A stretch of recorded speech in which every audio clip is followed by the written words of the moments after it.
Every time I sit next to you. My IQ drops when I look at you. All right, we will get started with our work session for our council meeting that starts at 6 o'clock. First on our list is approval of minutes. Any questions?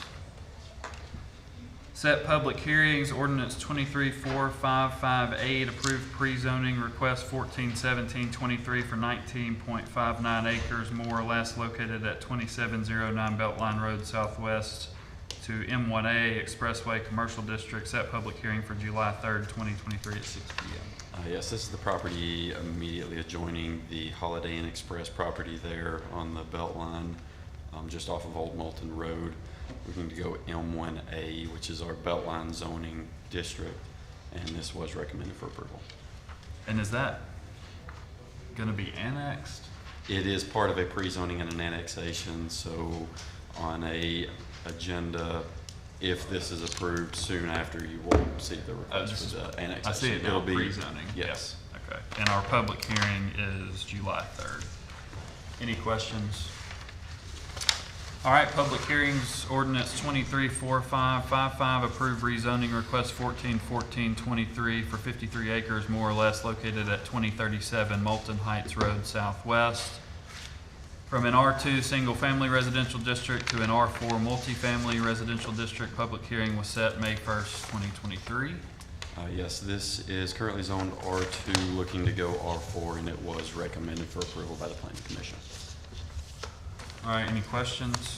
Is there a development agreement in place for this? There is not. This is just a zoning request. Is the owner going to be here?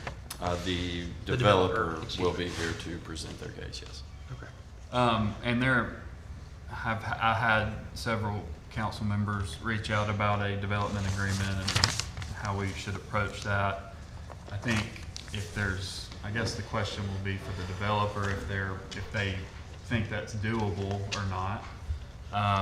But I think the options are, one, we could have a vote, assuming it were to pass, it would be contingent on a development agreement being approved at a later date, and that development agreement would be worked out between the city attorney, Mr. Terry, and the developer and their attorney. Or we could table the whole thing and work on a development agreement and then come back with a development agreement to vote on at a later date, or we could just vote on it as is with no development agreement. So those are, Herman, anything? Yeah, my only suggestion would be that if people show up that want to speak, let them have an opportunity to speak. That just gives us that input. So whatever you decide to do. Well, we plan on letting the developer present or discuss, and so I think any resident as well, we would do that whether we decide to table it or not. But that's something to consider when we bring this up in the meeting, is kind of how we want to proceed on this item. So, any questions, comments? All right, ordinance. Yeah, sorry. Good. We probably need to, definitely the developer will need to give us some type of indication as to whether they have to have an answer today or tonight. I think that's probably where it should start in the conversation this evening. Well, and if they're even amenable to working on a development agreement. Right. Okay. Do you have anything? I would just pass along, it was approved, comes to you with a 7-1 vote recommendation for approval by the Planning Commission, and it is supported by the long range plan. So those are two factors to keep in mind on this as well. And you and I've talked recently, 20 minutes ago, but do you think, and this is hypothetical, so I hate to ask, but my question would be for the Planning Commission, did they take into account the development? I mean, at the Planning Commission meeting, it's a whole presentation on how good the development is, how well it's kept up, the other projects they've done, which is all very good and true. So I would think that yes, the land use, is the zoning appropriate, is their main concern, but I would also think what type of development it is mattered. It was all presented, and considered and weighed, so the land use factor as well as the full presentation from the developer and what they planned to do was all included in Yeah. their decision. All right. Any other discussion? All right, ordinance 23, you got anything else, Kyle? No, go ahead. Thank you. You can continue. Ordinance 23-4557, approve rezoning request 1416, 23 for 14.88 acres, more or less located at 60 Woodall Road Southwest from an Ag 1 agricultural district to M1 light industry district. Public hearing was set May 1st, 2023. Yes, this is a property on Woodall Road just south of Highway 20. And this was also recommended for approval by the Planning Commission. All right, any questions? Do we know what they want to put there yet? It is an expansion of a local business, but they have not fully announced yet, so we do not have all of the details, but we have been told it is an expansion of a local business, and we've worked with them, and this zoning will work for their use. All right, any other questions? Resolution 23-146, approve request for off-premise beer and wine license for Chesco Incorporating doing business as Star Spirits and Beverages at 601 6th Avenue Northeast, Decatur, Alabama 35601. We may be, Yeah, we're gonna remove that one for tonight. I need to reword some things on that. okay. All right, any questions? Is that a change of ownership? It is. They're actually selling it, so it's just a change of ownership. All right, any other questions? Resolution 23-159, approve request for special event retail liquor license by Morgan County Economic Development Association for golf tournament on June 8, 2023 at Point Mallard Golf Course. Clubhouse, 2600A, Point Mallard Drive, Southeast Decatur, Alabama 35601. No changes on that. All right, any questions? Just a golf tournament event, and they're bringing in their own alcohol. Okay. All right, any other questions? Resolutions, Resolution 23-147, approve extension of a special use permit for Verizon Wireless to modify equipment on an existing tower located at 2524 Point Mallard Drive Southeast. Good afternoon, President, Council, Mayor David Andrews with CMS. This is a request from Verizon for an extension. You approved the special use permit for this back in November of 2022, and it's set to expire right now. So what they're asking for is just an extension so they can finish the construction of the site. This is to provide 5G service in the Point Mallard area. All right, any questions? Resolution 23-148, approve major modification for capping cells 2 through 11 for Decatur Morgan County Regional Landfill Permit number 5203. Wanda Tyler, Landfill and Recycling. This is part of the 3M settlement. We are now requesting that we issue a major modification to 8M. And also accompanying the application is a check for $32,615. And this is for the capping of about 95 acres of the landfill property. All right, any questions? This was placed in the Decatur Daily. It's to be a public hearing. And that, That's an ADM requirement. does that mean that the design is complete? Yes, the design is complete. The application with the design and the application that Wanda mentions have to go in together along with the check to begin the review process. So they can approve it, so construction can right. start? Yeah. Yeah, their approval process is probably 60 to 90 days. Okay. But yeah, this will get everything submitted. We're ready to push the button and say go. We had a 45-day advertisement requirement for the approval of this payment. A major mod is required because this capping was obviously not in the original plan. So anytime you do something of this magnitude, you have to modify the permit, and that's really all this is. Do we have a estimated cost on the whole project yet, or is that? We won't do that until we have one, but we will update it once we receive any comments from the state, because it. Any changes? Yes, that's Okay. right. All right, any other questions? All right. Resolution 23-149, approved change order completion date for Bibb Garrett interchange. I don't see Carl, but this is the project, interchange in Limestone County. It was completed May 31st. They needed an additional 81 days, which is what ended on May 31st. So they're just asking that we approve that and make it a final deadline. All right, any questions? But it is open. That is I drove it more important yesterday. than what I just said. Yeah. Yes, it is open. All right, any other questions? Resolution 23-150, approved 2022 Community Development Block Grant Consolidated Annual Performance and Evaluation Report, CAPER. This is just a quick rundown of our CDBG grant and where we stand. All right, any questions? All right, resolution 23-151, approved vacation 54523 submitted by 6th Avenue Properties LLC and 7th Avenue Properties Decatur LLC, request to vacate alley right-of-way located at 1102 6th Avenue Southeast. Yes, this is a property on the corner of 6th Avenue and 7th Street. There was formerly a gas station on the site that was cleared recently, and as part of the redevelopment district, they are trying to consolidate with the lots behind them which border 7th Avenue, which is what that special zoning district was designed to allow for.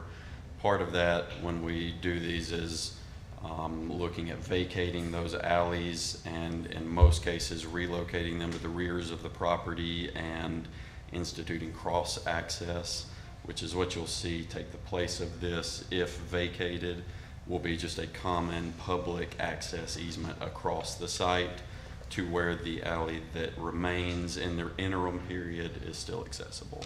The same was done on the south end of that block for the MAPCO, same process. The alley was vacated and then a public access easement was put in place to allow the continual access across the site.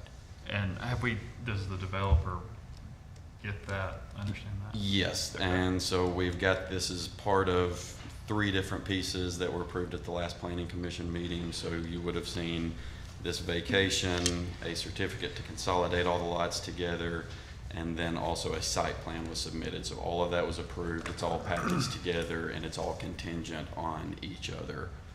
So they are fully aware. They've been working with us on this, and they have a good plan in place. That's another part of this is we've been working with them on timing when they're going to do this. So they've got several options on, they're looking at either doing a temporary turnaround at the end of the alley to allow turnarounds, or they are also looking at potentially leaving the current alley in place during construction and just working on both sides of it until they get the new one in place.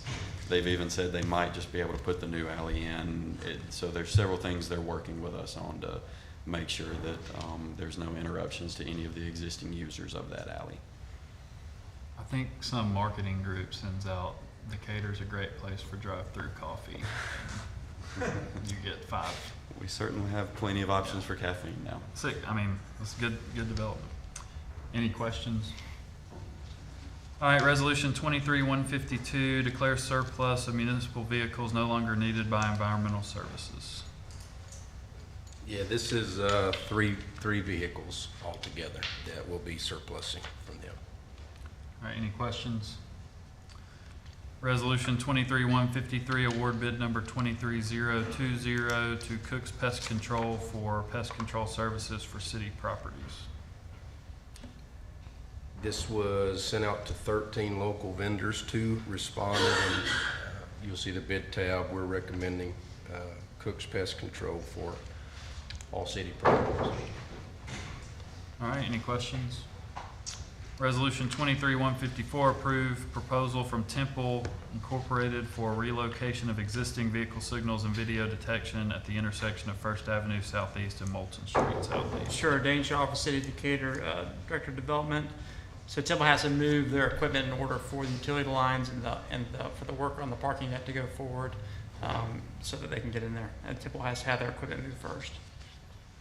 All right, any questions? All right, resolution 23-155, approve aid to construction agreement between City of Decatur and Decatur Utilities for 719 Bank Street Apartments and Retail, and I think we're gonna table or Ask them to be remove. tabled. So we get the agreement together? Yeah, To are do we all gonna at once? remove it? Well, we'd hope Table. it would be tabled to the next meeting so we can get the accompanying resolution between the property owner. That way Okay. you have on the same agenda. All right, If that works for Dane. Yeah, it's ready to go, but yeah, we can do that. I think we just, from a agreement of what's gonna go Yeah. there, and if it doesn't, then we Yeah, don't. we have that, ready, it's just late, got it late in the game, so. Well, it needs some language changes, but yes, other than that, it's okay. I'll defer to legal on that. Okay. All right, any questions? Resolution 23-156, approved purchase of 2 seized vehicles for use by the police Department Narcotics Division from the Drug Seizure Fund. So Captain Silvestri sent me a text. He is on his way to City Hall. He's received some training today. He can speak to this during the meeting. Yeah, I think it's just 2 vehicles, a 4Runner and a Something kind else. of truck, And we- Is it a Camaro? Silverado. Silverado. We believe these are, they can buy these at a good price. Yeah. All right, any questions? All right, resolution 23-157, approve expenditure for the amount of $22,573 to Carrier for the HVAC turnkey installation for Point Mallard Golf Course. Council, Mayor Stephanie McLean, Point Mallard Park. This is to replace a HVAC unit at the golf course. Currently, we don't have any air in the lobby, the restrooms, most of the actual clubhouse itself. All right, any questions? A lot of Just a comment, you had a full house yesterday, didn't you? Yes, sir. Yeah, Got a full house today, too. It's good. good. All right, any questions? Resolution 23-158, authorize the mayor to execute memorandum of understanding with Decatur City Schools concerning Lynette Community Activity Area. Mr. McMaster? That's what it says. Yes, Mr. this is McMaster, the, Tony this McGowan. is the long-awaited MOU for us to approve, so it can go to the school board to approve, so we can have a community activity area off of Lynette and Ray Avenue. I guess people would like for you to share where that's located. Lynette and Ray Avenue, off of Central. After off Central. Thank you. I don't have the exact GPS coordinates. It is in your district. Oh, yes, in District 3, it's a park. No, it's not a park, it's a community event area, activity area. Thank you. Sounds like a park. And everything but name only, it's legal reasons. Playground. All right, any other questions? Does it have swings and It does not. merry-go-rounds? It actually doesn't. just had to It's gonna be a clarify. pavilion, a basketball didn't get court, what you and a wanted. walking trail. He got more than what he. All right, I boards can't and, help the state senator helped. boards and committees, appoint Neil Holland Jr. to the Municipal Utilities Board, term expiring June 30th, 2032, and that will be a 4th term on the board. Any questions? They do 10-year terms? 9. 9-year term, yeah, that's 20. All right, any other comments, work session? All right, we'll get started in about 40 minutes. It's good math.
All right, we'll call the meeting to order.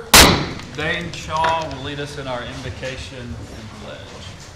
Father, we are grateful again to be able to come as a city. We ask for your wisdom. We ask for your guidance. We thank you for all those in the room. We thank you for your grace that's upon us and everything we put our hand to. It's in Jesus' name I pray. Amen. I pledge allegiance to the flag of the United States of America and to the republic for which it stands, one nation, under God, indivisible, with liberty and justice for all. Thanks, Dane. Oh, my bag. Roll call. Here. Here. Here. Here. Aye. Here. Here, sorry. All right, we will start the meeting with approval of minutes. We'll take A, B, and C together. So moved. Second. Motion by Mr. Pepper, second by Mr. Pike. Any discussion? Roll call. Aye. Aye. Aye. Aye. Aye. Minutes are approved 5-0. Next, we'll take D. So moved. Second. Motion by Mr. Pepper, second by Mr. Pike. Any discussion? Roll call. Aye.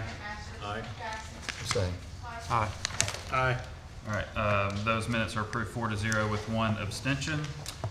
Next item, set public hearings, ordinance 234558, approved pre-zoning request 141723 for 19.59 acres, more or less, located at 2709 Beltline Road Southwest to M1A Expressway Commercial District. Set public hearing for July 3rd, 2023 at 6 p.m. Yes, this is a property close to the corner of Old Moulton Road and the Beltline, and this was recommended for approval by the Planning Commission. All right, and that public hearing is set for July 3rd. Any questions? All right, move into public hearings. First is ordinance 234555, approved rezoning request 141423 for 53 acres, more or less located at 2037 Moulton Heights Road Southwest from R2 Single Family Residential District to R4 Multifamily Residential District. Public hearing was set May 1st, 2023. Yes, this is a property, the address is 2037 Moulton Heights Road. It's a large piece of property, extends all the way down to 8th Street. They are looking to rezone this from the current R2 single family to the R4 multifamily. This was recommended for approval by the Planning Commission and is supported by the long range plan. All right, I know we've got the, I'll go ahead and open the public hearing, and we'll start with the developer is here, if you'd like to give some comments, and then we'll hear from who we have signed in. Sure.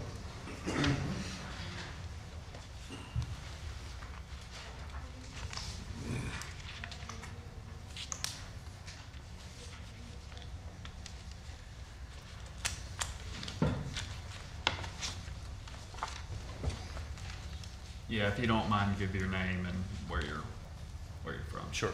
Vishal Arora from Magnus Capital Partners. Vishal Arora, Magnus Capital Partners.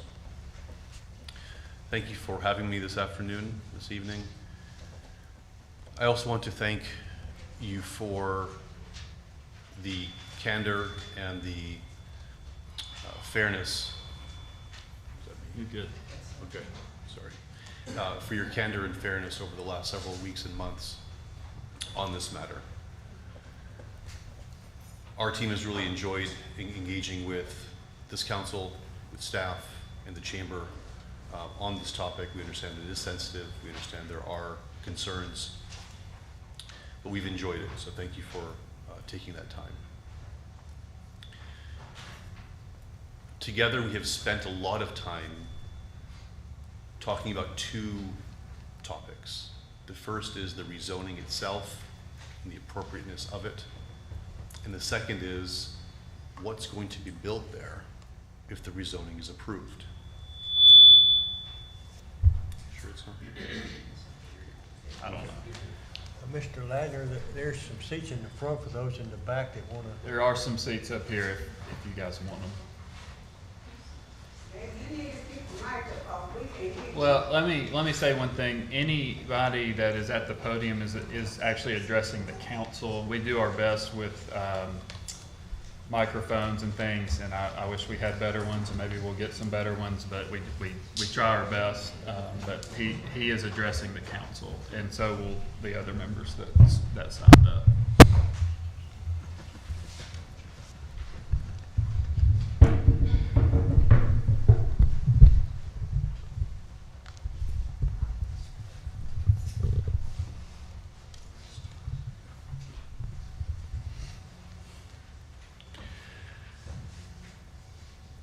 So collectively, we spent a lot of time together on those two topics. One is the rezoning application itself and its appropriateness, and the second is what's going to be built there if it's rezoned.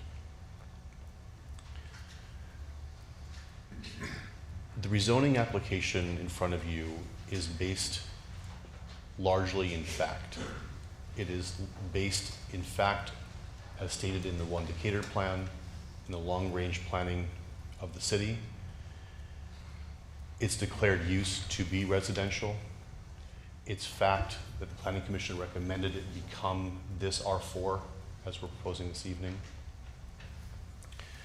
It's fact that the city's recognized the need for housing options in the city. It's fact the city's also recognized through that planning process the link between housing options and long-term economic growth. And that affirmation underpinned all of our efforts to date. It's the reason our team got engaged in the first place, and that's a fact. We relied on it, and I suspect most of the marketplace relies on documents like that for direction, for allocation of its time and its resource, et cetera, including our own team. And we've enjoyed that process. Subjectively, the rezoning application also includes an evaluation of us, of our team. To date, we have provided letters of recommendation from other municipalities about what it's like to work with Magnus Capital Partners. We've offered many details of our existing projects, successes, lessons to have learned from, and are happy to have done that, and will continue to do so to the extent that we are asked to provide that to council. And we trust that the information provided to you so far about us is the reason we're able to stand here and present this case to you. So that's the first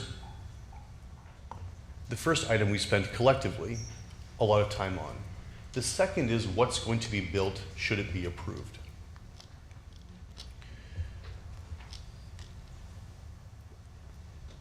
Those details matter a lot. They matter to the council, as they should. They matter to us, as they should. We take a lot of pride in our product and our people, and what is built ultimately does matter to us. Those are very important details. Details around AMI, of income levels in that area, what will be the new income levels in the area.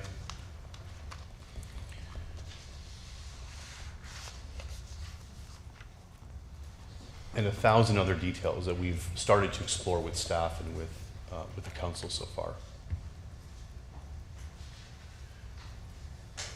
But in the spirit of our candor and our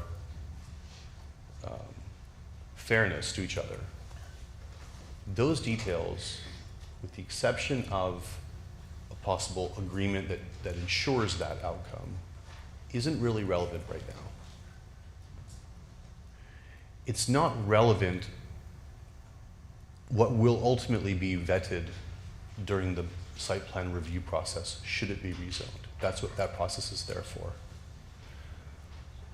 What is important is for council to be able to safeguard the outcome of high quality housing in that location as we have presented. That is our intention. That safeguarding of that goal we share with you. That's why we are here. That's why we've been with you this whole way, as transparent and as candid as we can be. So the details around what's going to be built explicitly are not of relevance exactly this evening. They are obliquely relevant, but they are not in great specificity relevant this evening. Say it again.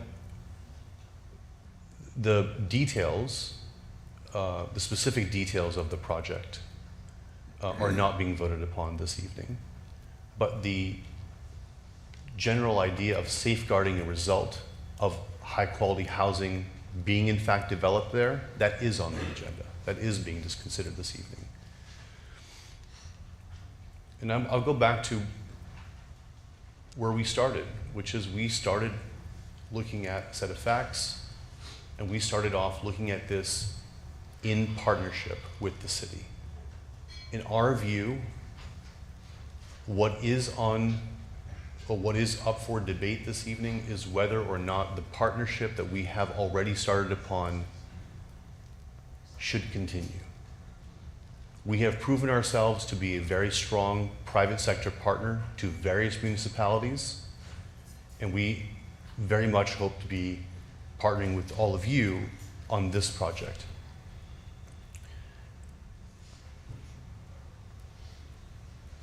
And so we humbly ask for your support in affirming the land use change that Planning Commission voted upon, and discuss openly what safeguard may be required to achieve that goal. We remain open to all of it. And those are my comments. You talk about successes that you've had.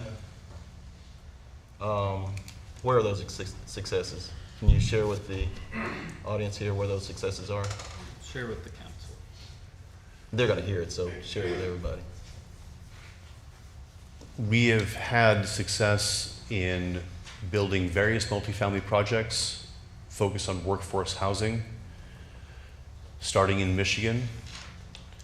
Those projects were developed in areas that, similar to the city, had declared a need for high-quality housing, a need for workforce housing, and in areas where nothing was really happening. Declared objectives were there, but there wasn't anything happening. Our team took it upon ourselves to deploy risk capital. We now have hundreds of apartments that are full with people of income, workforce housing, with great amenities, and we've shared a lot of the examples and photos and things in the past with council, and we'll continue to do so. Those are successes. We have story after story after story from our residents who are thrilled with what we have delivered to their cities. And fortunately, it's not just our word you have to rely upon. As I mentioned earlier in my comments, the municipalities we've worked with deem our work in those jurisdictions as successes, because it has proven to be a catalyst for their microeconomic growth and climate as they've intended, which is directly analogous to the city of Decatur. So you mentioned Michigan. Is that the only? No, we have done work also in New York, and in Texas, in California, in North Carolina. We have done this work. And they're very similar stories. They've all been effectuated with adding value to apartments, either building them from the ground up or bringing them up to a higher standard.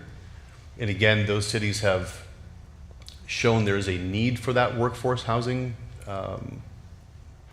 product, if you will. And we'd be happy to share those details with you in due course as well. I've seen many of them, but I don't know that. Well, anyway, I'll wait and hold my comments.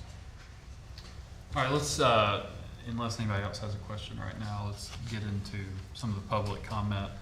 And I'm just going to go down the list of who has signed in. And first I have Stanley Martin. And if you don't mind, just give your name and address just at the podium. Okay. Yes, sir.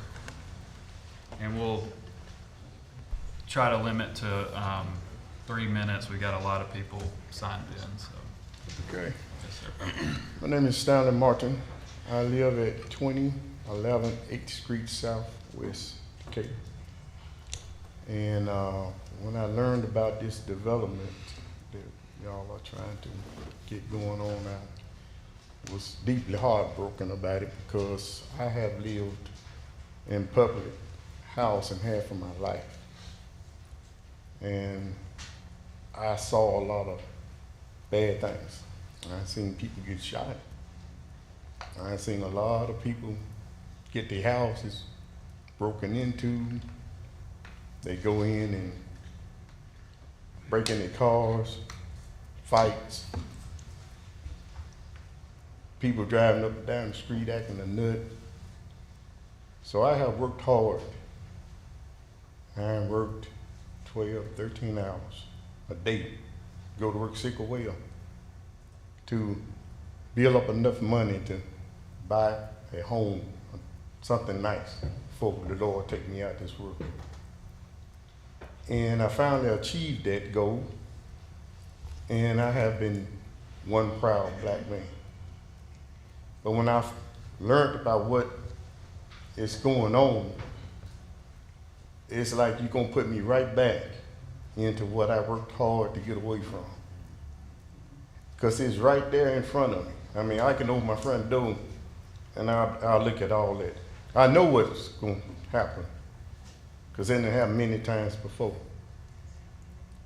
And Lord knows I'm glad that I was in public housing, because I'm not knocking it, but it's just that some good people get stuck in a bad situation until they can do better. So the Lord brought me up enough that I ain't done better. My kids are proud of them, and I was tickled to death when I was able to achieve this goal. And it seems like right now, y'all gonna rip that away from me. Something that I worked hard and prayed to the Lord to get. So I'm not much of a talker, so I'm gonna cut it short. Of course, I know y'all been in church when the preacher said, I want just a few more minutes. But on a serious note, I'm asking y'all, don't take my dream. Don't put that right in front of my door, because I open the door up, I'm gonna see. I don't want to go through all that again. You know, and all this people breaking into folks' stuff. You know, if you get something, you got to wait till you get a dog to sneak it in the house so they don't see you. You get it in there so you'll have it. I mean, that's what goes on in public housing. Yes, sir. And I know y'all don't want it in front of y'all, though. So I'm asking y'all, please don't put it in front of mine. I'm just one person. I'm one person asking. And I'm asking you, and now I'm going to ask the big man, and hopefully he'll give us a good answer.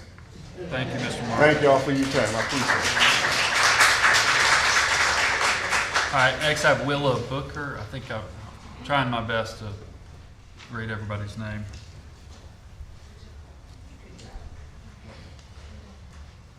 Just name and address, and try to stick to 3 minutes. I do the best I can. My name is Willow Booker. My address is 1002 Rutan Drive, Southwest, Decatur, Alabama. I heard a lot from the gentleman that was speaking, and he spoke about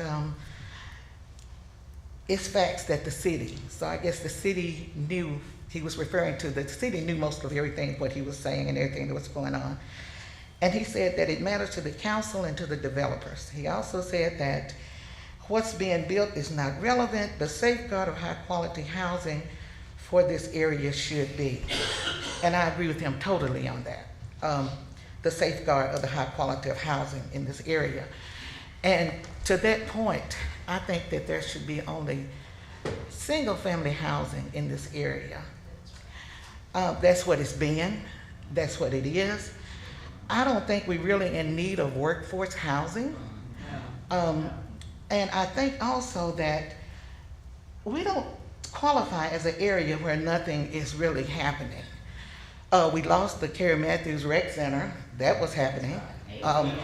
We've lost the Aquadome, that was happening. Hey, if we can just. So we kinda have a listen to lot going on in our area where there's no need for multifamily apartments here.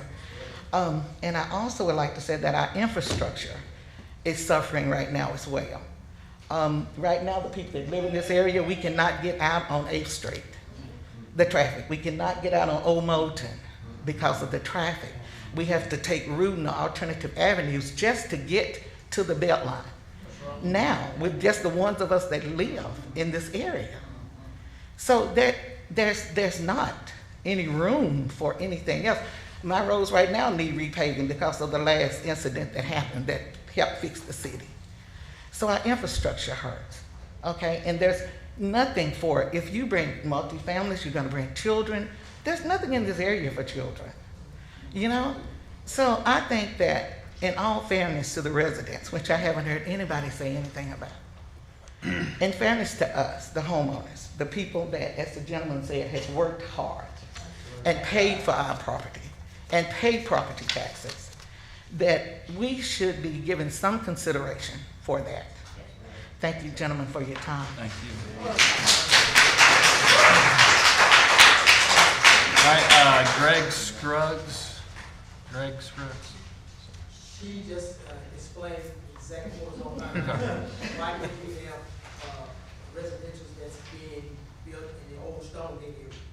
If you don't, if you need to talk, come to the podium. But if not, and the reason is there's people watching, and we just want to make sure they can. First of all, I'd like to commend Ms. Booker for expressing herself in a well mannered and articulate way. She had exactly some of the same points of views that I have. If we're going to put some new housing there, let it be the homes similar or exactly like what is being built in the old Stonegate area. Some are already built, some is being planned to be built. And so if we're gonna talk about redistricting and putting housing there, let's have something that's gonna look nice and it's gonna be affordable, and people will appreciate their property once it's being built and they purchase it. Because I bought and purchased a home on the corner of 8th and Runnymede, and I can sympathize with Mr. Martin also. So those are my comments. If we're gonna do anything, let's put some property there, some housing there that people will appreciate, opening their door and looking outside and seeing, instead of a bunch of, I came out of the housing project also. Born and raised in the housing project.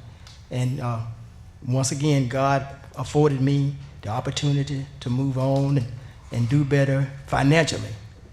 But that doesn't make me better than anyone else that's in current homes, in current housing project. But they're looking to do better just like everyone else. Their goal is probably the same as you and I and everyone else in here. So once again, if we're going to do anything, let's put homes that looks like what's being built in the old Stonegate area. Thank you.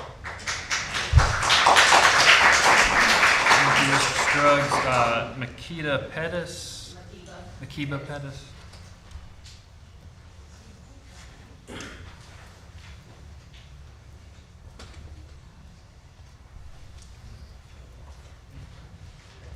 Hello, my name is Makiba Pettis. I stay at 1001 Terre Haute Avenue, Southwest Decatur, Alabama. Everybody has really said what I wanted to say, all but, like they said, they was raised in a project home. I was too, from the first grade till I graduated and got married. We was fortunate enough to buy our first home. We paid it off. I paid my house off before I turned 50. That's a blessing. Everybody that's sitting on this panel here has a home, has a family. For you all to say, the gentleman said that y'all agreed upon this and the development plan is okay with everything, but do you want apartments built in front of your home? And on top of that, if the city is so worried and so going with him, why the streets are not paved yet? You have to keep things up in the neighborhood. So you bringing in more traffic, turning up the roads that hasn't been repaved in almost 2 years now. So how do you think that makes us feel in our community?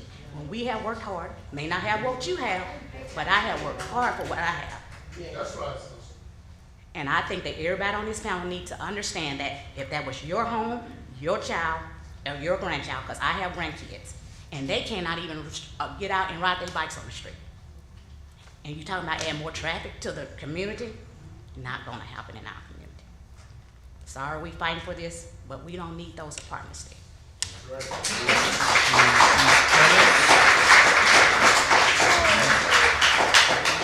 got Jerica, is that Pettis?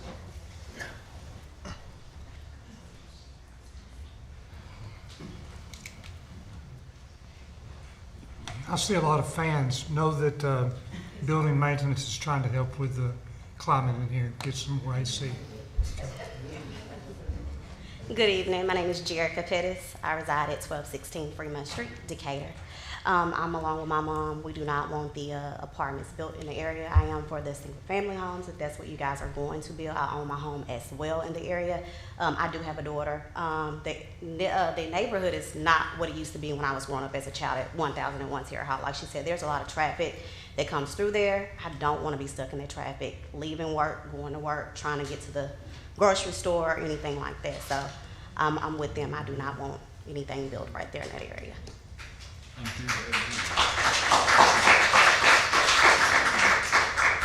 Joanne Donald.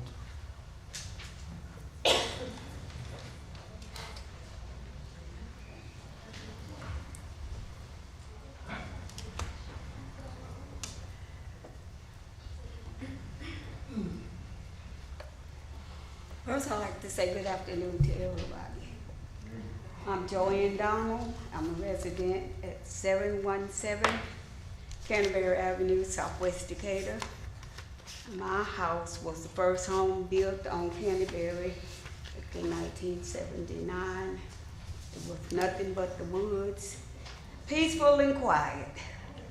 But as the community grew and Stonegate was put in, traffic. But before then, you could leave your car unlocked, you could leave your door unlocked, and you felt safe. So, y'all want to come in and put in more apartments, it's gonna turn out just like Stonegate. You can't sleep at night. They're already shooting up the neighborhood, and they don't live there. So, what are you gonna bring them in for? You're bringing in stuff to deteriorate the community. If you build something to upbuild the residents, not to tear it down. I am 73 years old. I do not want to move. But if you put the apartments there, I'm gone. I refuse to stay there because I've lived through Stonegate and I know what it was, and I'm just not going to do it. In the neighborhood that I come out of, we're all about the same age. We moved there for retirement. We can't even sit on the porch half the time now. It's bad when you get a certain age and you can't feel peaceful in your own house. And y'all just fixing to add to it, building these apartments. I know you probably already decided what you're gonna do. You already decided what you're gonna do. But this is my opinion. It's bad. You wouldn't want it around your mom or your dad. So why put it around us? We have worked hard all of our life just to have a peaceful place when you get a certain age. And I speak for my community. And that's all I got to say. Don't do it.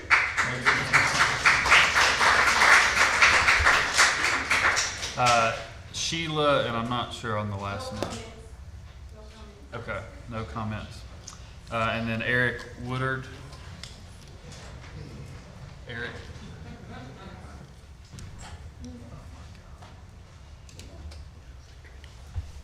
Yes, sir, council. I'm Eric Woodard. I live at 1020 Bedford Drive. I live with my parents for about 37 years now. I grew up there when Stonegate, when I was in elementary school. and it was bad. I couldn't, even when I walked home, I had to walk home fast before it got dark. And then there'd be people on the street that would be trying to give me drugs and stuff, or just there would be people there that would be watching me all the time. I never knew what was behind me when I was walking. Me and my friend, we always would we wouldn't even walk on the sidewalks. We'd have to walk back behind people's yards because we didn't want to be seen by a car that would drive by maybe.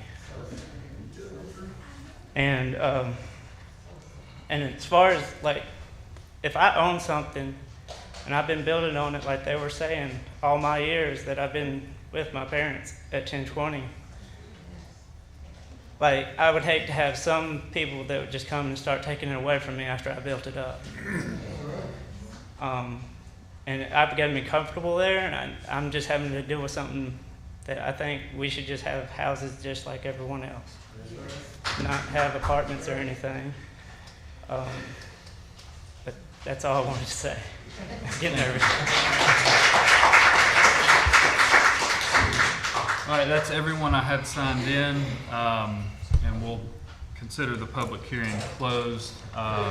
Yes, sir. I didn't get to sign that list. That was also impossible. Is there anybody that did not get to sign in because of time that wants to speak? Yeah, right. Yeah, I want to speak. Let's make sure it's new information, but I'll allow these two guys to speak. Whoever needs completely is completely if somebody can help him up or let him speak there. So public hearing is still open. He can speak loud. Preacher, he can speak loud. That's fine. Hold on. Rodney. Hold on one second. Reverend Marshall. Mr. Teller. You can speak from your seat. Just make sure we can hear you. But in just a minute after he speaks, okay?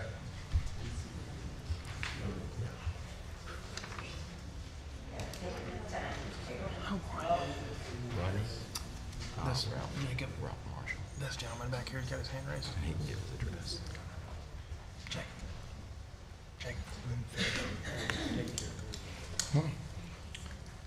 Yes, sir.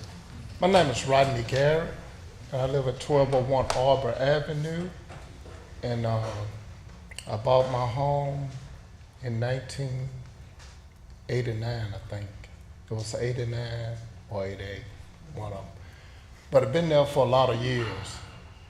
And I raised my family there, good quality of life. And I worked hard for that home. Nothing was given to me.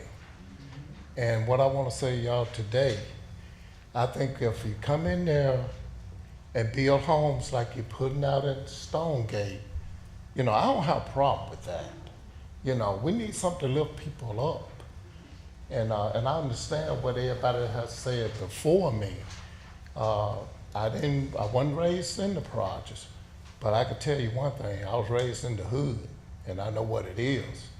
I was raised on Church Street, Northwest, Decatur, Alabama. And the houses ain't what it looked like now when I was living there. God has blessed me, and I've come a long ways. And so I know what hard work is, and I know what it's like to buy a home. And that's what I'm speaking on today. The people that have spoke before me, they saying the same thing I'm saying right now is, if it was your house or your mama's house, you wouldn't want that. Now, like I said before, no problems with building homes. Some gonna lift the community up, but I have a problem with this. And for everybody that sits there on this bench that think this is an easy decision because you're sitting in that power, it don't work like that. You gotta respect other people's property.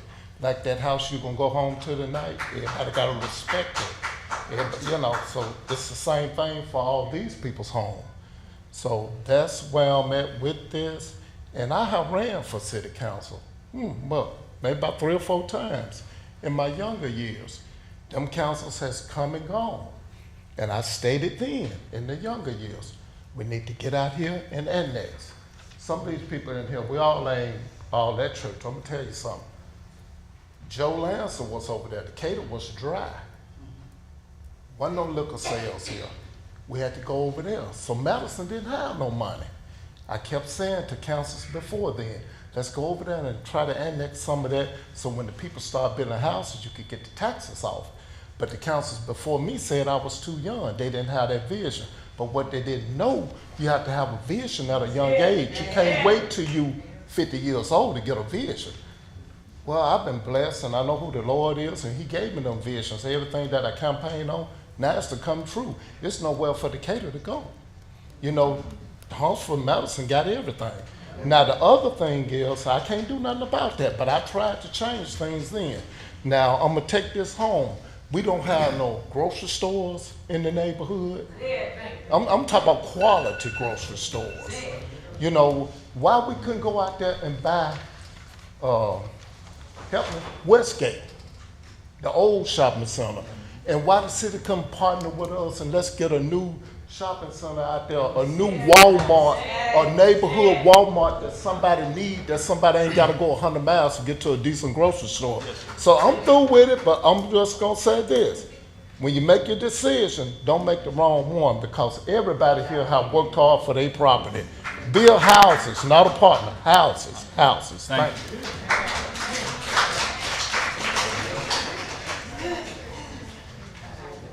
You can stay there if you would like to. It's up to you. All right, can we, let's listen. Thank you. My name is Ralph Marshall. I wasn't raised up in public houses, but at age 12, I had a paper route where I delivered papers around through the projects and around, riding my bicycle. And now my wife and I, we have purchased a home. I live at 1213 Community Drive, Southwest Decatur. My thoughts is when you put those houses up and bring all of the kids in, there's a school over there on 19th West Mead,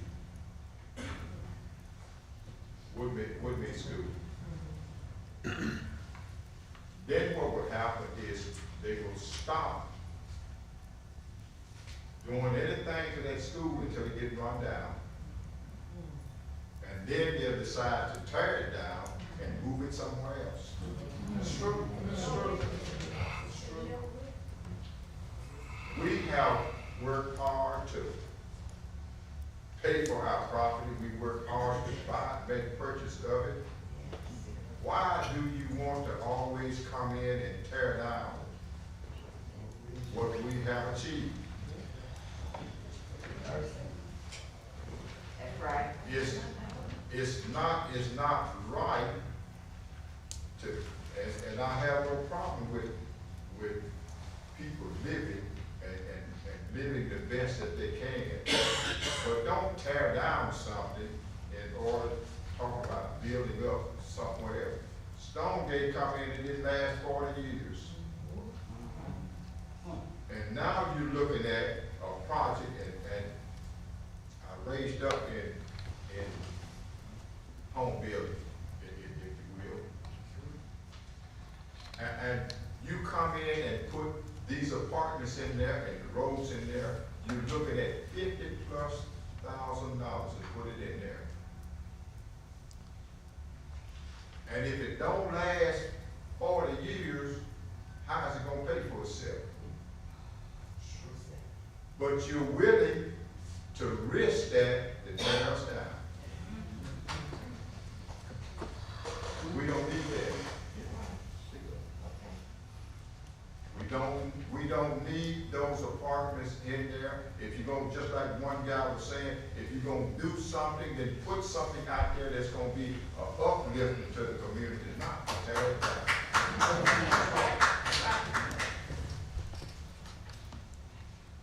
That's all I have to say. Thanks, Mr. Marshall. And we got one more. Yes, sir. I'm sorry. I'm totally separate, With a different topic? with a different take. Okay. I'm not gonna repeat it. I'm gonna let him go first. He was on his way, if you don't mind. And then we Yes, sir. If you don't mind, I'd let him just. need to sign it. But she'll know who you are, so that'll be good.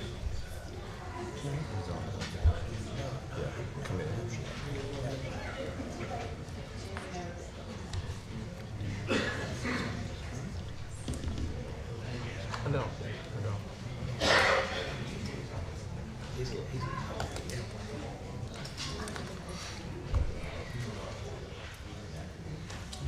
Okay, my name is Willis Madry, and I live in the Southwest area.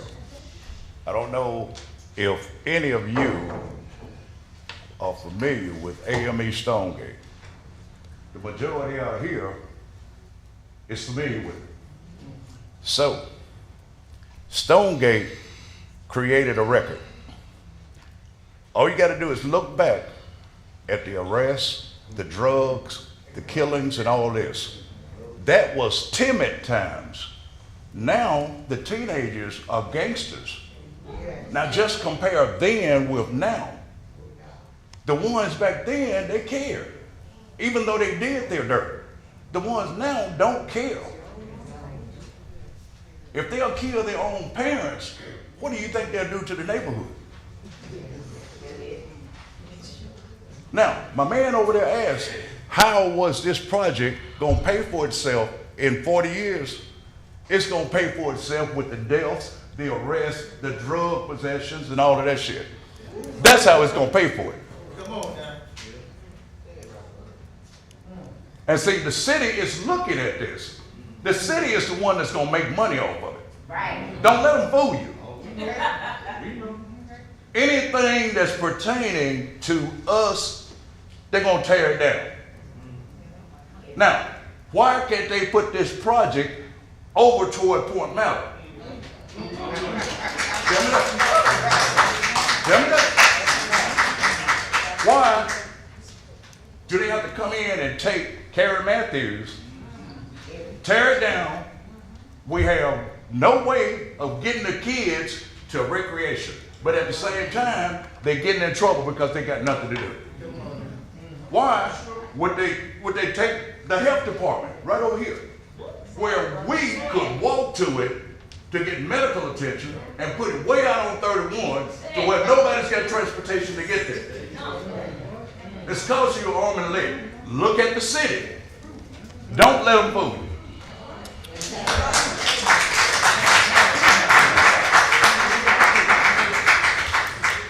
All right, last speaker, and then we'll wrap up the public hearing.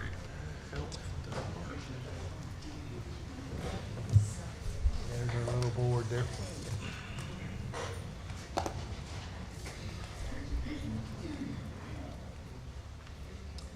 Excuse me, sir. What was your name? Pardon me? What was your name? Willis Madry. Okay. Mr. Will. Hi. I'm Jennifer Swan. I live at 1019 Bedford Drive. This project will be directly behind my house. I think I'm part of the workforce, or 30 years ago, I was part of the workforce people that this development was attracting. When I moved here from Florida, I looked at Madison. I looked at Decatur. I didn't like Madison because Madison was willy-nilly. You build your house, there's a shopping center, there's a gas station right next to it. I moved to my neighborhood because it's developed, it's solid, it's there. This project, if I was 30 years ago looking at a place, I wouldn't live there. It's supposed to be a sliding scale of what, you can pay what you can afford. That's not fair. I'm gonna pay $1,500. I work in the defense industry in Huntsville. I commute every day. I chose to live in Decatur. I chose to live in this neighborhood. I would not live in these apartments. If I want to live in an apartment, I'd live in an apartment in Madison that's really nice. That's gonna stay really nice. Not this. Single family homes. It was zoned this way, it's been zoned this way. It's an established neighborhood. Don't destroy the neighborhood.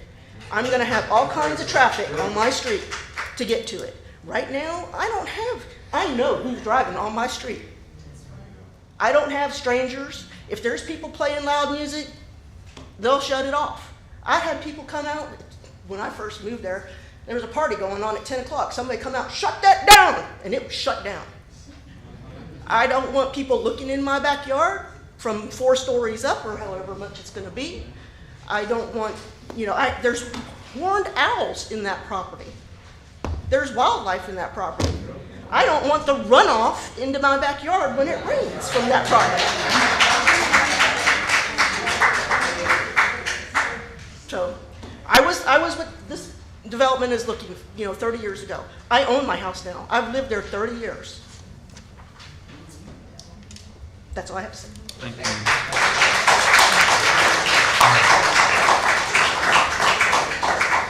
All right, now we're going to consider the public hearing closed and entertain discussion, or if somebody wants to put something on the floor. I'll start out then. Can everybody hear me? When we do a rezoning, it doesn't matter what we rezone. It's going to impact property around it one way or another. It's going to give it value or it's going to detract from the value. That's just the nature of a rezoning. And in this particular case, these people are here tonight because they feel that it's going to take away from their property value. And I'm saying that many of the people who call me and reached out to me aren't here tonight. And many of them had to work, but for many different reasons, they're not here tonight. But the thing that I got from the people who I spoke with was that it wasn't that they just didn't want it here, but there's a certain level of fear of this project.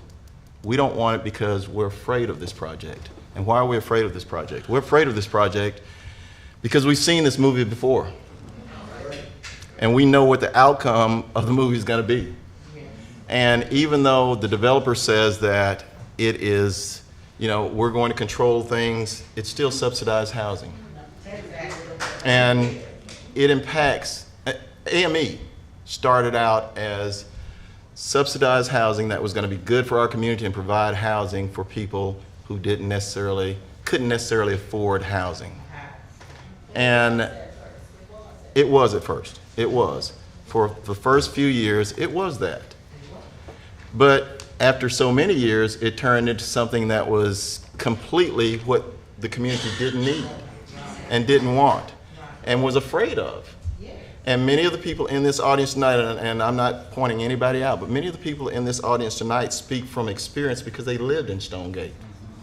They lived in Stonegate. So they're not throwing a rock and hiding their hand. They're saying, I've been there.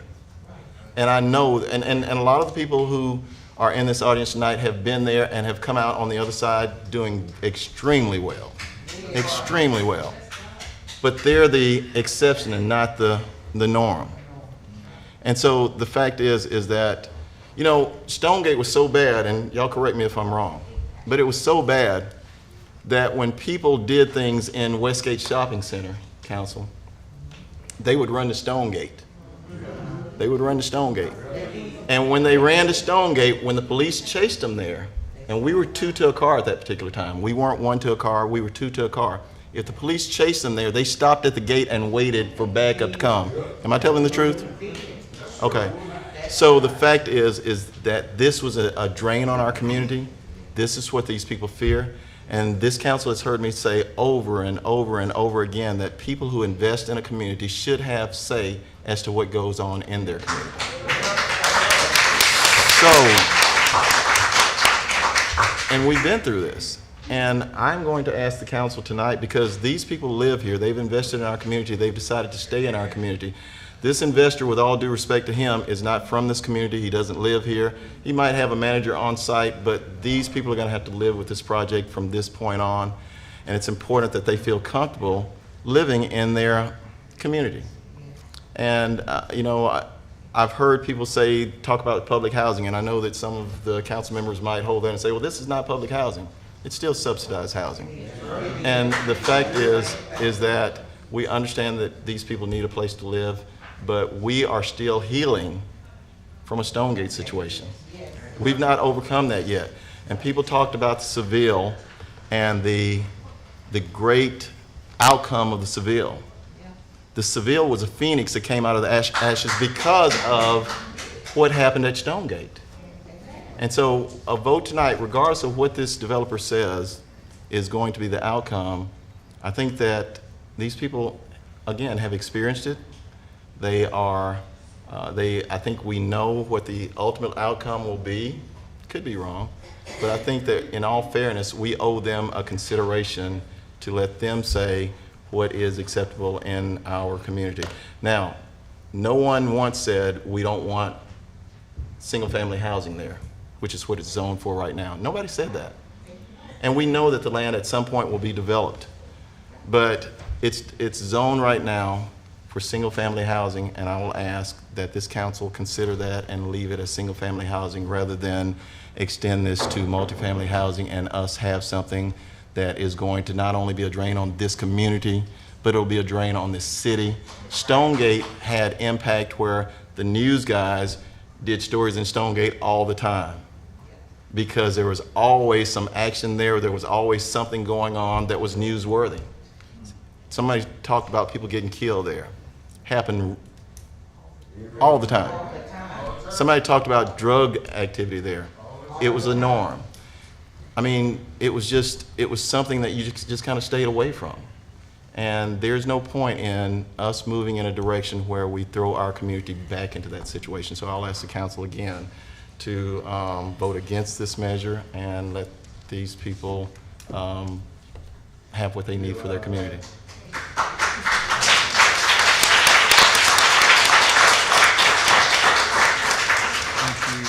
Mr. Jackson, I can't take any more with just the council. Would you 6 people move into we're not going to address, I'm sorry, the public health. I will respond to that in my comments, okay? Any other discussion? Well, I guess I'll wait for the comment. Huh? I'll wait for comment. Well, then we're going to have to do, you either got to put it on the floor or do something. I'm not. I'm just going to say something. So to the gentleman that just asked that question, I know we're not supposed to necessarily respond to questions when it comes to things like. Well, in the public hearing. Yeah, I understand. Either way, so to your question, to answer your question, yes, I would move into something like this. But let me get there. Hold on.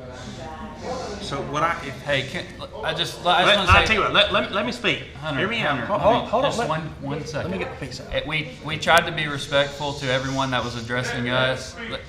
If we're trying to be respectful to everybody that was addressing us, if you could be respectful of the council having the discussion, I think that would be helpful. So the majority of you here came tonight on this subject. If I'm wrong, somebody say I'm wrong. But I believe the majority of you here tonight are here on the subject that we're talking about. And to answer your question, yes, I would move into one of those apartments. If you want me to be 100% honest with you, I've lived in 2 apartments in the past 3 years.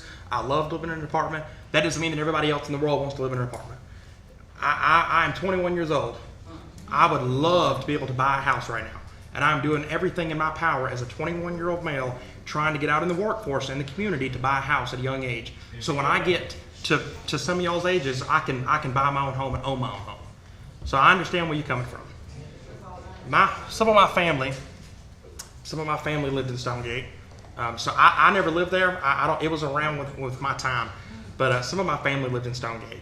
And I've actually had discussions over the past few days with said family that lived in Stonegate, and they told me how it was. Somebody very close to me that I'm not going to mention this person specifically, but I'll say somebody very close to me that was a part of my life got a history of use of drugs and told me at that age they went to Stonegate to buy crack and ecstasy and all sorts of different drugs. And I get it. There was gang violence, and so they walk out there, they seen shootings.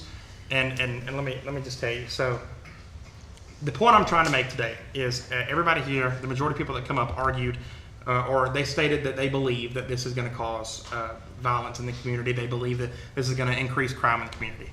I work in a very I guess you consider a very povertized area. The area that I work in is very less fortunate, and I'm not going to, like I said, I'm not going to blast that out here.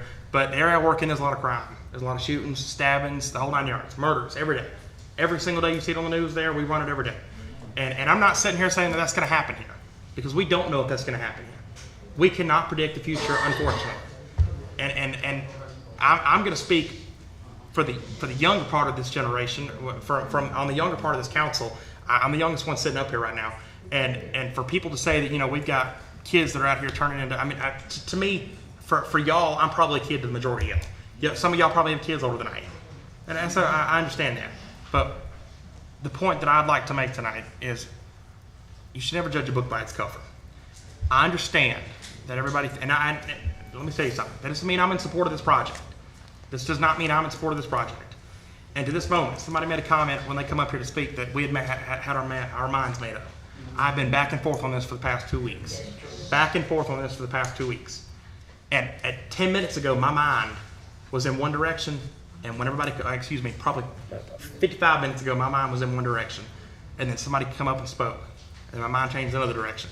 And then it continued and continued and continued. Because we care about what y'all think. Y'all live in this community, you're gonna live it every day, and we don't. And there's individuals that say that they don't want more traffic in this area.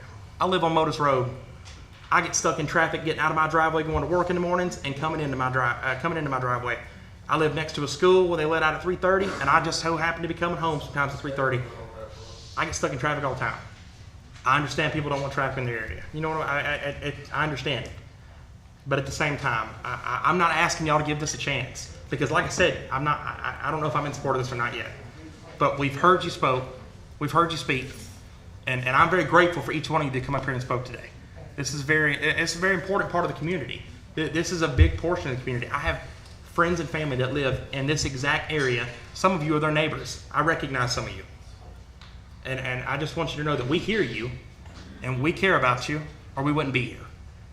So with that being said, I don't know how this vote's going to go tonight, but whichever direction it goes with, all I can say is we can pray together, we can act like family, and you can love thy neighbor. All right, guys, we gotta keep the comments from the audience. I'm sorry, but we just can't have. There's a lot of people in here. All right, any other discussion? Yeah, I've dove into this for 2 weeks. This has been the hardest vote I've had. Quite frankly, it has been. Because on one hand, we do have a need for housing in this city. We have people who aren't locating here. We've got jobs. We have people who need to live here. On the other hand, I realize these chambers are packed full of a community that doesn't want it. And there's nothing about this rezoning that's any different with any other rezoning. My biggest struggle with this one in particular, for me, it's a moral issue. We heard people stand up and say that they had the opportunity to be raised in our projects at one point, they pulled themselves up, they moved on. What do I tell the widowed lady who calls, whose apartment rent has increased 3 or 4 times over the last 4 years because there's no demand? Do I just look at her and say, sorry, we can't do it? People need places to live. I've heard reference after reference about Stonegate. I was alive when Stonegate was doing everything we talked about, you guys talked about. And I think there was a huge failure on the city's end with that as well. I'm sitting right here and I have no idea. I don't want anybody to think that, like Mr. Pepper said, it's not that you're not being heard. We hear you. But what do we tell the people who need somewhere to live? What do we tell them? Kick rocks, go out on the street, go somewhere else. All right, let's let Mr. McMaster speak. You done? I'm done. All right. So, yeah, you guys all named a lot of concerns. I share some of those. There's some other concerns I still have. I appreciate, Michelle, you spending the time that you have with the council and everybody that's engaged. I've been very clear with you from the beginning about my concerns. Some of those you have addressed. Some I'm just still not comfortable with.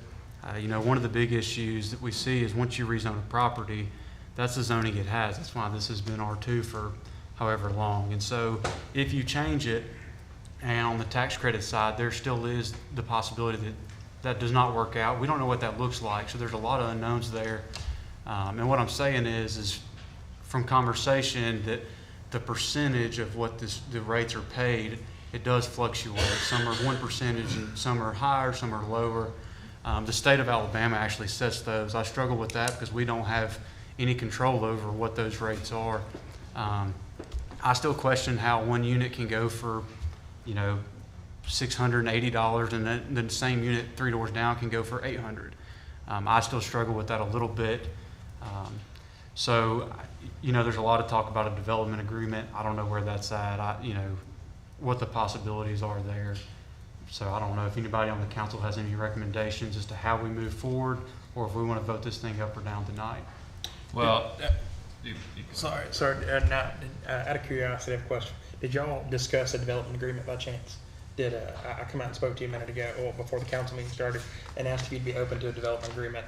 And our planning commission chairman, y'all spoke. Can you elaborate on that? Can you explain? Anybody? Yep. Go ahead.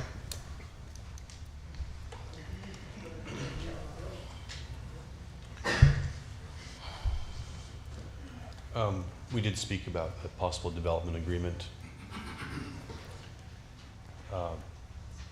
The answer in short is yes, we are open to a development agreement to safeguard the outcome.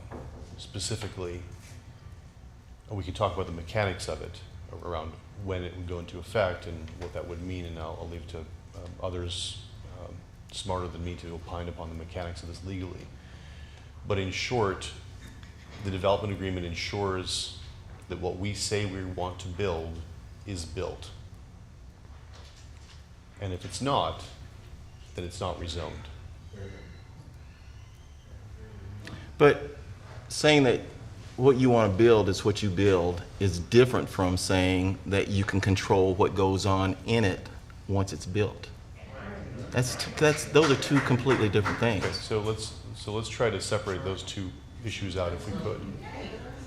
We can't hear. I know we're doing our best with microphones, but he's answering Mr. Jackson's question. The question of we can't control what happens once it's built. That's the question. The primary question, yes. The primary question. The first thing to understand is there is a regulatory agreement that goes along with the tax credit approval process that does dictate incomes needed to qualify to live there for the duration of the agreement. Mm-hmm. Today, that area has an average income below 60% of the area's income. Below 60%. The regulatory agreement that we have, the project that we have contemplated so far considers at least 2/3 of all incomes in that property, in that development, will be above 60%, 60% or above. Will be 2/3 of people living there. That's what we are looking at currently. That is something that we have to live by. To answer your question about what happens in the future, that's a regulatory agreement for which penalties are vast and not to be taken lightly. And that exists whether I'm running the property or someone else runs the property, to be clear. I understand what you're saying, but you can't twist people's arms and make them live there because they make a certain income. So to say that they're going to be at 2/3 level, you can't require that certain people of certain incomes live there. And Ken and I had a conversation where we talked about nurses and teachers and people of professional backgrounds living there. And Ken and I both agreed that initially that might be the case. That might be the case initially. But as people move in and they start doing things that are undesirable to others who live in that community, then those people start to move out. And you can't, once those people start to move out, you can't twist somebody's arm and make them, because they make $80,000 a year or $60,000 a year, move into that apartment. So what do we do at that point? So I think go ahead, sorry. Sorry, I was just going to add to what Mr. Jackson said. So actually, before I came to the meeting today, throughout this entire day, I've spoke with real estate agents, different individuals that are that their main goal is to recruit people to come to the city of Decatur. And I've spoken to many individuals, and none of them have said that they would recruit anybody to come to this specific area in particular. So I have spoken to many individuals, and these are, again, these are people tasked with bringing people to our city, and I've spoken with them, and they have specifically said that they would not try to recruit anybody to this specific or particular area. So that's just an additional add of comment. Can you repeat? He's not. Well, Yeah. he didn't have the opportunity. Yeah. So sorry. So sorry, that was just an additional okay. I didn't want to comment. Sorry. The question you're asking, sir, is when things start to go bad, then I cannot force someone to move in. That's exactly right. Fair. The question is, why does it happen in the first place? And the question is, which I put on in my opening remarks, is who are we, and what safeguards, what do we put in place? I think part of the vote is not just the rezoning, although I firmly believe there is a fact pattern that needs to be looked at there. It's also who are we? And I think that what our team has put forth, the letters of recommendation that we forwarded to council for consideration, again, not written by our pen, but by other municipalities who have lived with it, who have seen us in operation, and not just do the minimum, quite the opposite. We've gone above and beyond. In fact, our entire model is about developing community and developing partnerships. I heard a lot about people not wanting this across the street and it's going to do things to their homes, and I fully respect that. I want to make 2 points crystal clear here. Number one, the number one reason people move out of our properties is to buy a home. That's a wonderful thing. We don't want them to stay, candidly. Go buy a home. I mean, Mr. Pepper just said it himself. Go buy a home. They're able to buy a home because we run the property well. We can keep their rents to a nominal level within that 30% of disposable income, as the rule of thumb goes. So they can save for that deposit. What we have done in developing community partners in our other properties with both the cities and small businesses has been enormously rewarding, and that is who we are. And we pledge to bring the exact same ideas here. The same ideas, the same values of community. That's how I was raised, and that's exactly what our company does day in, day out. Okay. I guess from my perspective, again, we can't go around with this thing all night, but you said that, you stand behind these things. I guess the first thing, and again, no disrespect, but I don't know you. No, that's I've read the packets, I've looked at the packets, but when you submit a packet to us, you're not going to put the negative comments in there. You're just not going to do that. Because you're trying to sell to us your product, and I understand that. So I'm sure that everything was not rosy and perfect, but the thing that you have to understand is you talked about Michigan, you talked about California, you talked about Texas and other states. The thing that you have to understand here, and again, there are many more people here who have objection to this than are here tonight. But the thing we have to understand is that nearly all of the people in this room and nearly all of the people who have reached out to me, whether it's Thomas Drive or Rooten or Marion or Bedford or any of those places, even Fremont, they lived less than a mile from the old Stonegate. And so that resonates with them right now. And so the fact is that, again, I think that everybody who invests in a community, not just this community, but this council has heard me say it over and over again, if they invest in a community, they should have some say. And I don't know yet that I've seen a turnout like this, and I expected more people actually with the number of calls I got today, of people who object to what we're doing and what we're considering tonight. So again, I don't know, I know what you tell me, I know what's in your packet, but these people who are here tonight and they brought a good faith effort to say, we don't want this, they don't know you like that, and just like me, so they don't want this. And again, I think it's important that, and I guess my next question is, why not Athens? Why not Madison? Why not Hartselle? And they have growth patterns that are even greater than ours right now. to have growth patterns that are greater than ours so they could support a project like this easier than we could. So why Decatur? I mean, that was my initial thought. And so you know, again, you already know I can't support this tonight, and I won't support this. But you know, there are just too many questions. There are too many things that we won't know the answer to until we get to the end of the process. So you know, again, you know, it's fair for you to, you know, you stand here and say whatever you want, but these people, you know, they don't want that. All right. Any other comments? I'll say a couple of things. First off, we actually did, I know there was a comment about Point Mallard, but we actually did rezone something to an apartment R4 right in Burning Tree. So right or outside of Burning Tree at Hickory Hills, at a very nice neighborhood. So we have done that. You know, I generally, it was not, and I'll get to that. But look, I'm not going to take comments from the crowd. You might want to wait and see where I'm going with this before you comment. So I would say that's incorrect that we're just looking at one area to put apartments. In fact, there was something we already discussed on this agenda that will be an apartment complex in my district. And from what I know today, I will support it. It's in my district. So I'm sorry. I'll get to that. Okay. Thank you. But I would also say that single-family housing developments can become very bad. I think we've all seen that as well. It's not just multifamily that can go the wrong direction. And I'll also say the product that these guys have, and again, you might want to see where I'm going with this before you comment, is very good. You can look up where they are. You can look on Google Earth and look at their product. It's excellent. It would be the best apartment complex based on what they've already built.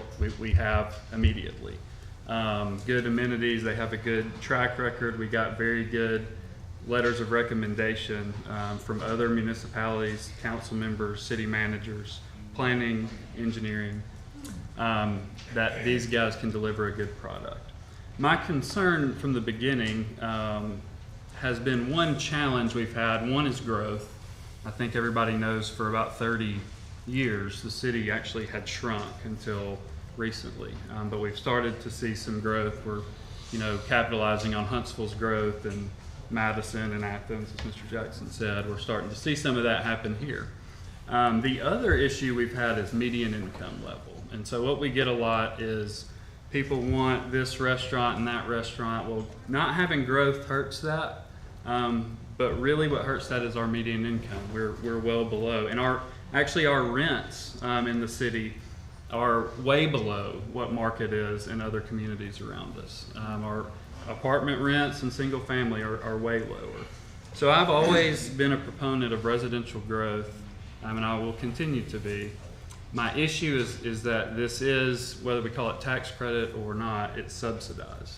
And I think from a perception standpoint and a just reality that I think we'll have opportunities to bring in multifamily, single family that help our median income levels. And subsidized housing, in my opinion, is not one of those. And so while I greatly respect them, and I think I appreciate the passion of the community, and you guys lived through what was a nightmare for a lot of you and your kids. I understand that.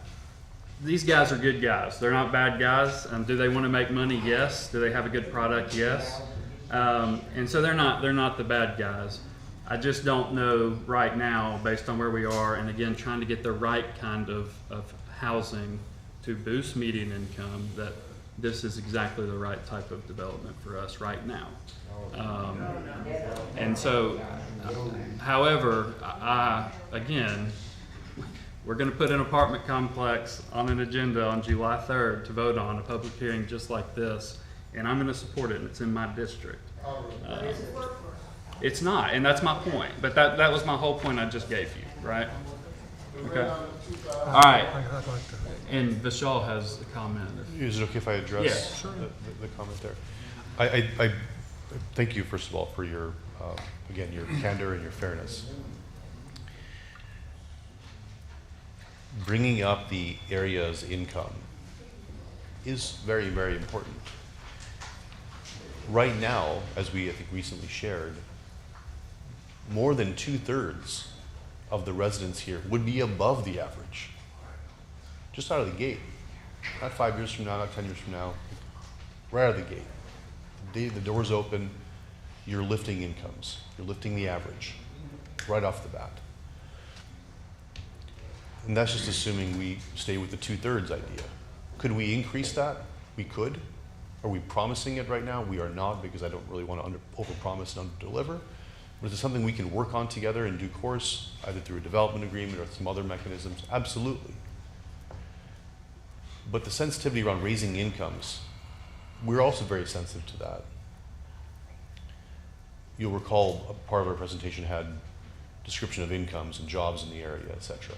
It speaks directly to raising the average, not lowering the average. So I don't know if that makes a difference or... It's more, you know, we haven't had apartments built in probably, is it 20 years maybe? Wheeler was probably the last one, if I'm thinking right. And so the first one we would build, as we're starting to see some growth, would be subsidized. It's almost a perception issue. And I think, I don't know what everybody else thinks, but I've said I'm for growth. I've voted for, I think, almost every rezoning for residential growth. And the reason, but we've said we want the right kind of growth. And I don't know that subsidized housing is the right kind of growth. But Mayor. So we need workforce development or workforce housing. And I have encouraged our Planning Commission to be very aggressive on approving developments, and they have, and I commend them on that. I also contacted you, Michelle, and shared that whenever this day came, that you would hear many of the concerns that you've heard tonight. And with that, presented some other properties to you in the city, and gave you contact information on those agents, hoping that you would be able to find another location that might be more suitable. The one thing that's been said tonight that I think that really brings concern to me, well, there's a couple, but the one thing is what Mr. Jackson said about fear. And for our residents in that area to live in fear. And I just wouldn't wish that on anyone. Okay?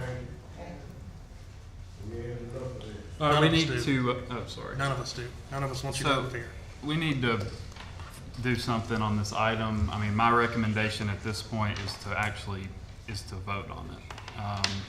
But I know there was some discussion about a development agreement. So if there's a thought about tabling, that's up to you guys, but I can't make a motion, so. But I do think we should vote on it. I make a motion to deny it. I'll second. Put it on the floor.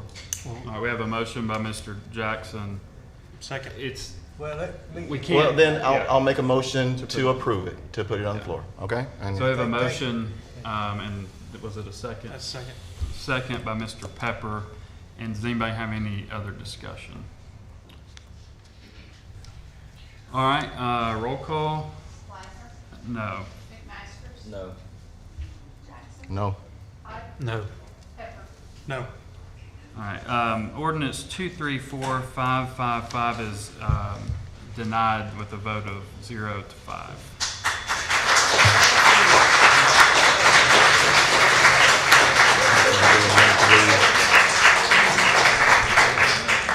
We have a long agenda. You guys are welcome to stay. I know some of you may not, so we will we'll take a 5-minute recess and let everyone leave. But 5 minutes is 7:24. Thank you.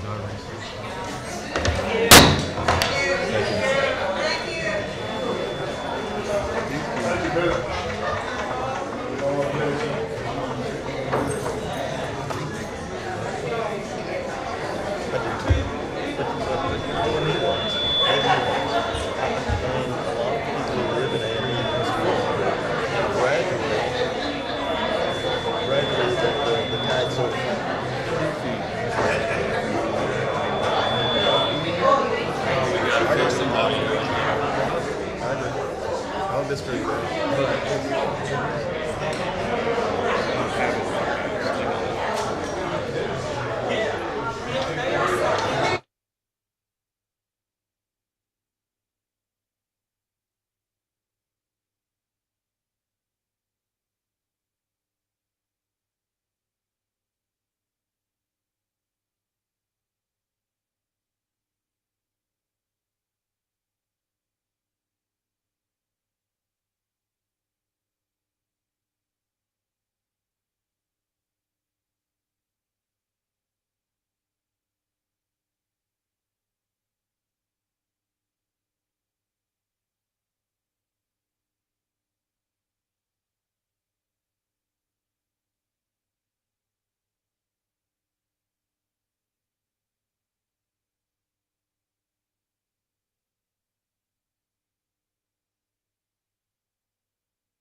we're gonna get started back working through the agenda.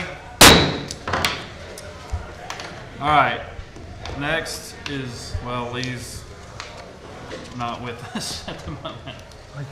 Captain, There he is. All right, ordinance 23-4557, approved rezoning request 141623 for 14.88 acres more or less located at 60 Woodall Road Southwest from an Ag 1 agricultural district to M1 light industry district. Public hearing was set May 1st, 2023. Yes, this is a property on Woodall Road, just south of Highway 20. This was recommended for approval by the Planning Commission. So moved. Second. This is a public hearing. We'll open the public hearing now if there's anyone here to speak.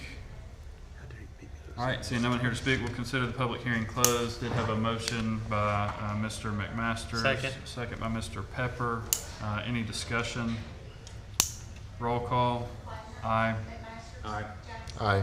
Aye. Aye. Ordinance 23-4557 is approved 5-0. Resolution, we removed C 23-146, and we think that'll come It'll be on the next agenda. Okay. So we'll move to D, Resolution 23-159, approved request for special event retail liquor license by Morgan County Economic Development Association for golf tournament on June 8, 2023 at Point Mallard Golf Course Clubhouse, 2600A, Point Mallard Drive, Southeast Decatur, Alabama 35601. We recommend approval on this. All right, this is a public hearing. If there's anyone here to speak on this one, you can speak now. All right, seeing no one here to speak, we'll consider the public hearing closed. So moved. Motion by Mr. Pepper. Second. Second by Mr. McMasters. Any discussion? Roll call. Aye. Aye. Aye. Aye. Aye. Resolution 23-159 is approved 5-0. Next is Resolution 23-147. Approve extension of a special use permit for Verizon Wireless to modify equipment on an existing tower located at 2524 Point Mallard Drive Southeast. Thanks for hanging in there, David. Yes, sir. This application is for an extension. Verizon was approved a special use permit by the council in November of 2022. That is coming up to expire, and they have not completed the construction. And this is to modify the site to provide improved 5G service. CMS has reviewed the request for extension and recommends approval by the council. So moved. Second. Motion by Mr. Pepper, second by Mr. Pike. Any discussion? Roll call. Aye. Aye. Aye. Aye. Aye. Resolution 23-147 is approved 5-0. Resolution 23-148, approved major modification for capping cells 2 through 11 for Decatur Morgan County Regional Landfill Permit number 52-03. Wanda Tyler, Landfill and Recycling. So we are in the portion of the settlement with 3M where we're about to start the capping of cells 2 through 11. We just completed the public notice portion of this project, and now we're asking that we're working with Purite McAnally to complete the application, and they will submit the plan, and also we're requesting the approval to also submit payment for this major modification of $32,615. So moved. This actually is a public hearing as well, sorry. It's not under public hearings, but this is a public hearing. If there's anyone here to speak on this item, you can speak now. All right, seeing no one here to speak, we'll consider the public hearing closed. Second. Motion by Mr. Pepper, second by Mr. McMasters. All right, any discussion? I'm just curious, you said, either one of y'all, it's about a 90-day submittal and expect feedback somewhere in that. How long is the project once construction starts? We would be able to put it out when it comes back for approval, because we believe 90 days. That's a question. We have a gentleman at ADM that reviews all landfills in the state. So when this gets there, we get in line, and he tells us approximately 90 days for his review. And then how long will the actual construction take? The actual construction will be quite a while. It's going to be probably an 18 to 20 month construction once the contract is given notice to proceed. Okay. It's a 95 acre area. We've done these before with Wanda for some 30 acre areas, and they've taken 9 to 12 months to do that. So this one's 95 acres, pretty large project. Yeah. All right, any other discussion? All right, roll call. Aye. Aye. Aye. Aye. Aye. Resolution 23-148 is approved 5-0. Resolution 23-149, approved change order completion date for Bibb Garrett interchange. Courtney Johnson, Engineering. This is just to move Rogers Group's completion date to May 31st. So moved. Motion by Mr. Pepper, second by Mr. Pike. Any discussion? Roll call. Aye. Aye. Aye. Aye. Aye. Resolution 23-149 is approved 5-0. Resolution 23-150, approved 2022 Community Development Block Grant Consolidated Annual Performance and Evaluation Report. Good evening, Mayor and Council. Suzanne Henderson, Grants Administrator. This is just a quick rundown of our report for our CDBG grant. It was for 2022 and 2023. It was a total of $440,260 was allocated for 22 and 23. We had $259,000 of program income generated, and that was from the sale of the home of the Seville homes in the Seville, and it is also reallocated back to the Seville. We also have Decatur Home. We assisted 12 first-time home buyers for that program. As far as the Seville goes, we have 13 completed homes with homeowners, 4 under construction with contracts, and 2 more to be built. And then you could see on the last page of your handout, the public service activities is $50,180 or $50,188.20, and that is for the public services of youth services, the PACT program, Youth Enrichment, Mental Health Association, Volunteer Center, ACES, and the Commission on Aging.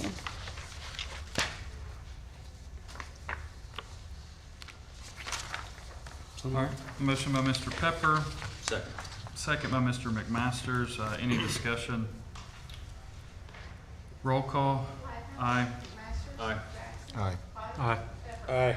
Resolution 23-150 is approved 5-0. Resolution 23-151, approved vacation 54523 submitted by 6th Avenue Properties Decatur LLC and 7th Avenue Properties Decatur LLC. Request to vacate alley right-of-way located at 1102 6th Avenue Southeast. Yes, this is a property along 6th Avenue, part of our RD2 redevelopment district.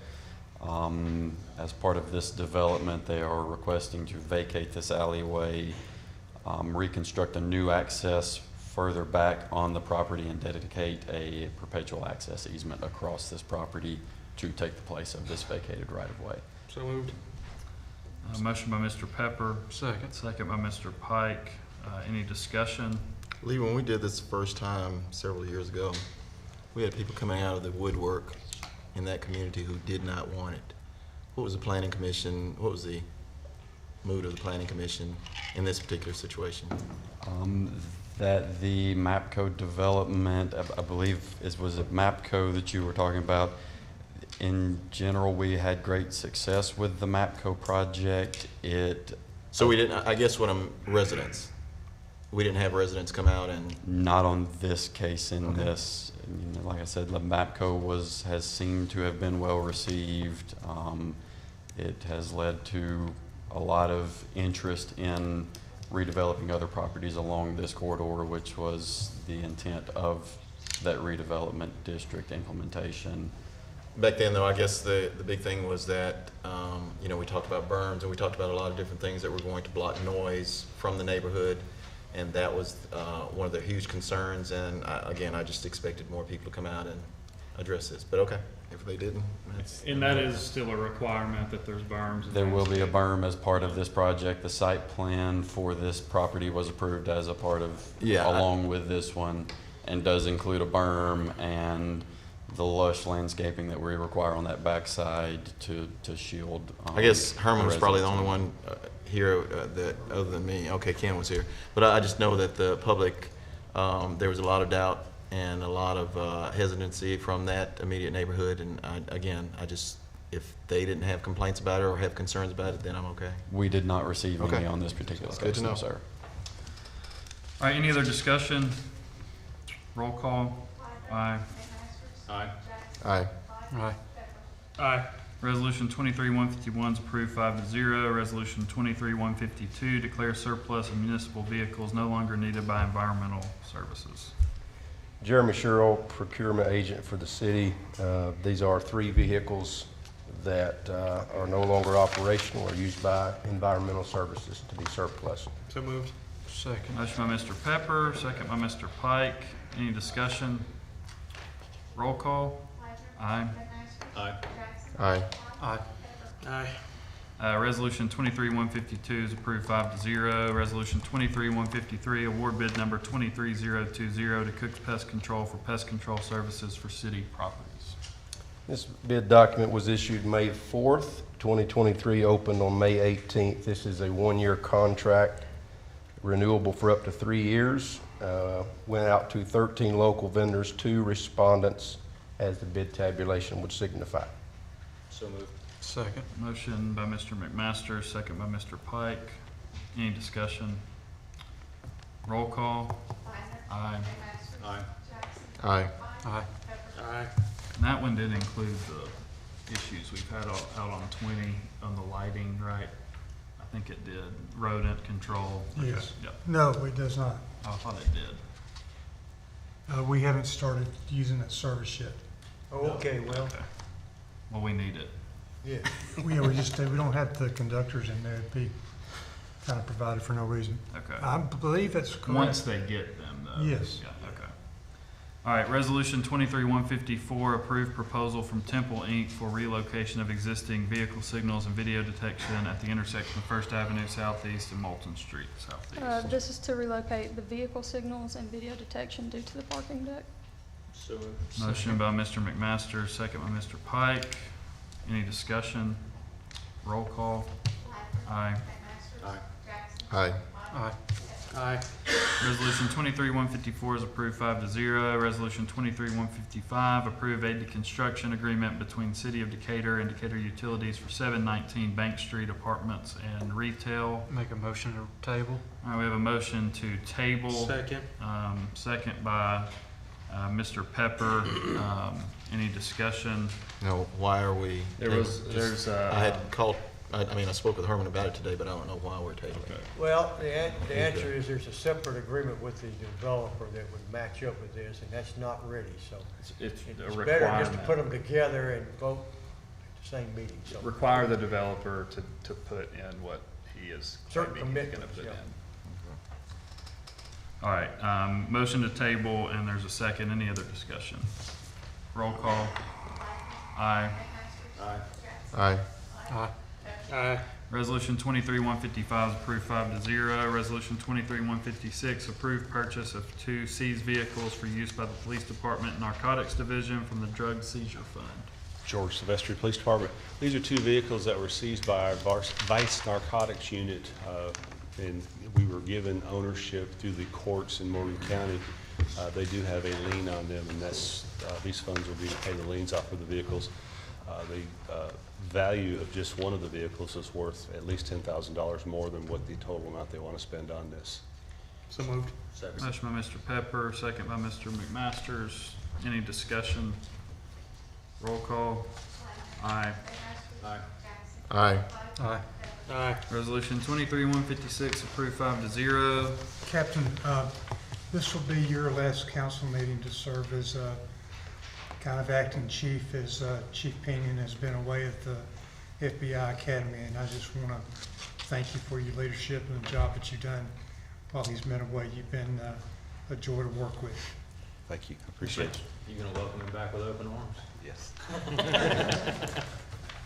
All right, Resolution 23-157, approve expenditure for the amount of $22,573 to Carrier for the HVAC turnkey installation for Point Mallard Golf Course. Council Mayor Stephanie McLean, Point Mallard Park. This is to have a new air unit installed at the clubhouse at Point Mallard Golf Course. So moved. Second. Motion by Mr. Pepper, second by Mr. McMasters. Any discussion? Roll call. Aye. Aye. Aye. Aye. Aye. Thank you. Resolution 23-157 is approved 5-0. Resolution 23-158, authorize the mayor to execute memorandum of understanding with Decatur City Schools concerning Lynette Community Activity Area. Jason's there. I was waiting to see if Herman jumped up. Good evening, Mayor and Council. Jason Lake, Parks and Recreation. This is a planned park. This is the MOU that we've done with city schools, thanks to our legal department, for us to be able to put that park in. We ask for your approval. So moved. Motion by Mr. McMaster, second by Mr. Pepper. Any discussion? Roll call. Aye. Aye. Aye. Aye. Aye. Resolution 23-158 is approved 5-0. Boards and committees, appoint Neil Holland Jr. to the Municipals Utilities Board, term expiring June 30th, 2032, and that would be a 4th term. So moved.